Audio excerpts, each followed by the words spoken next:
if you have folks that are inclined to think Florida is a good place, our message to them is we are not a sanctuary state, and it's better to be able to go to a sanctuary jurisdiction. And yes, we will help facilitate that transport for you to be able to go to greener pastures.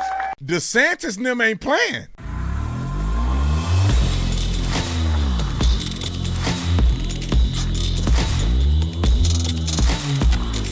This video is brought to you by The Officer Tatum Store. The Officer Tatum Store, ladies and gentlemen, we just got our beanies in. It was a whole bunch of people that wanted the beanies, so you better check it out now. We have our American flag shirt, American flag hats with the leather patch. We got them in all kinds of sizes, and all of our beanies are here and available. We have a variety of different colors. We have the gray, we have the pink, we have the black, all of them.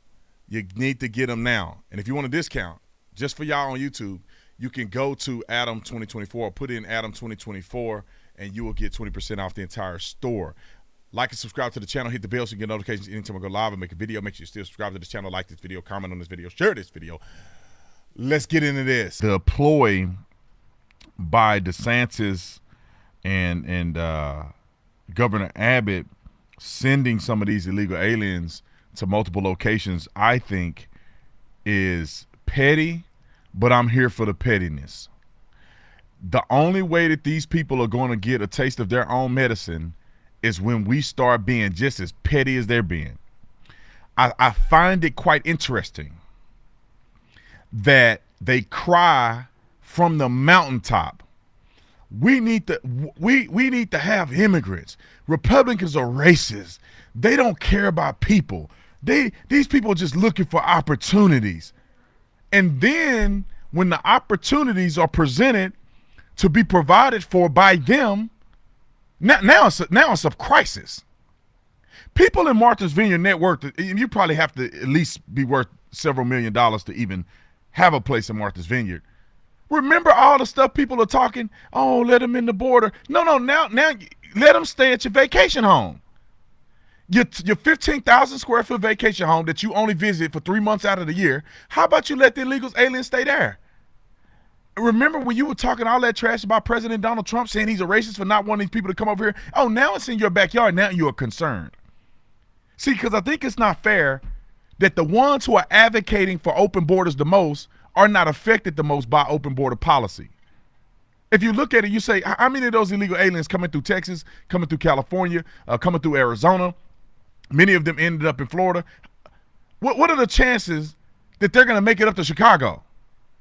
What are the chances that they're going to make it up to Northern California? Some of these places, they're going to settle in a place that's closest and most conducive for them to settle in. And you know who's going to take the burden of those issues? The taxpayer. Where do you think these people go to school? When they bring their kids over here, where do you think they go to school? They ain't homeschooling them. They're going to school with your kids. And then when the teachers aren't getting paid enough and they're burdened to the bone, why do you think that's the case? Because we got an influx of people in our country that don't belong here. And we really don't have the resources to take care of them. Now, you think they're not bumping and grinding and pumping and sweating. They having kids too. And they having a lot of kids. You think they wearing contraceptive? You think let me not say that other word. You think they doing the Afghanistan like Joe Biden? Yeah, they probably are. Because they're, and let me not say that. Let me not say it. Y'all know what I'm talking about. Their removal game is on trash mode. So I bet you $1 million they're having a lot of kids.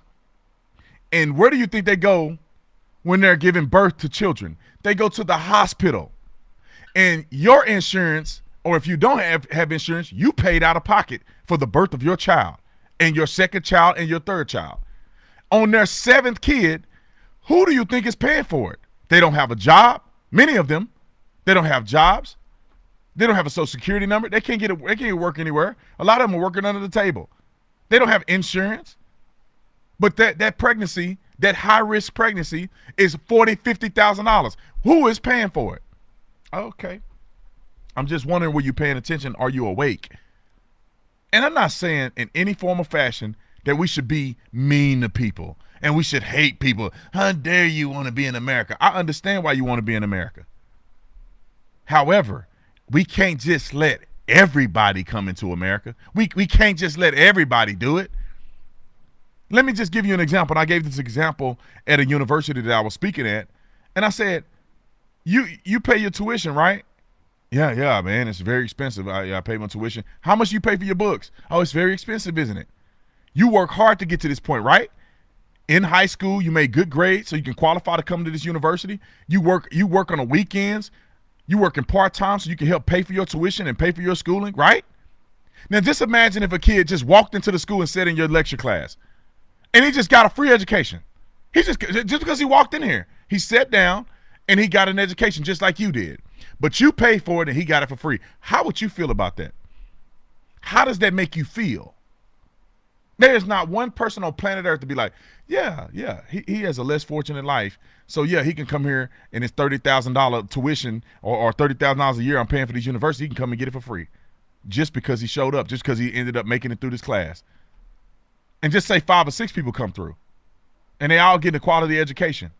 While you paying for it and you slaving and you in debt, they get it for free. And they ain't done nothing but sneak in the classroom. And once they're in, the teacher don't put them out. The teacher says, okay, you're here now. I guess I can teach you as well. And let's say 15 people show up to your class. And out of 15 of them, 10 of them go to the study hours. And then you can't get in the study hours because all 15 of them you have to share time with them. Now, how does that make you feel? They getting teacher study hours and they get an education like you are, and they ain't paid for jack crap. You think that makes sense to you? You must be smoking crack. And it doesn't make sense to the liberals. It only makes sense when it doesn't apply to them. Let me give you another example. Y'all remember when everybody put black squares? If you're not on social media, let me just explain this to you. During Black Lives Matter movement, when they were burning down the country, people were virtue signaling. So instead of putting a regular picture, they put a black picture up. They call it a black square. And under the square, they can virtue signal as hard as they want to virtue signal. I love black people. I'm here to support you if you need me. They posted that bull crap one time. I ain't seen a black square in 3 years, 2 years. I ain't seen a single black. All them people that were posting black squares talking about they love black people, they haven't posted a black man on their page since then. That's the only thing black on their page was this black square. They don't support black businesses. They don't have any black friends. They have never posted a black square again. Virtue signaling. And it's easy to virtue signal, but it's hard to apply. When I say apply the principles in which you are espousing. I just want people to be aware of that. I don't need to hold too much of your time. But there's hundreds of immigrants who are coming over, and I believe in our stack we have some audio of some of the immigrants being interviewed. And the liberals are out here saying, and they're saying that, oh, the border is secured. I want you to listen. I think it's clip 8. I want you to listen to clip 8 of an immigrant telling you how secure the border is. Roll the clip. Contact in New York. Do you have someone to contact? Yes, I have someone to contact. My family here. And lastly, do you believe that President Biden has made it possible for you to come here? And what would you like to say to President Biden? I my gratitude to the president and all the members of the government. That's all. Okay. Thank you, Wazir. Thank you. That's the situation out here right now. I think we got another clip 9. Let's play clip 9 as well.